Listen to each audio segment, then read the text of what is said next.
अजिबात खपवून घेणार नाही।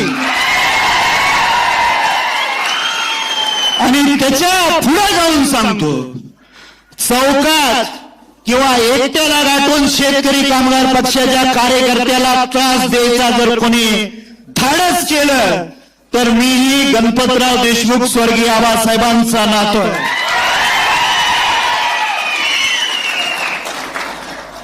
आणि मग मी एक शेर लिहून आणलेला आहे,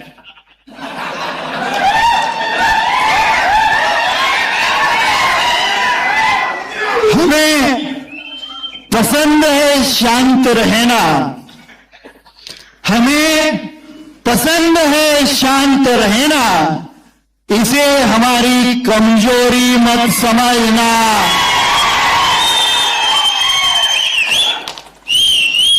आबासाहेबांच्या काळामध्ये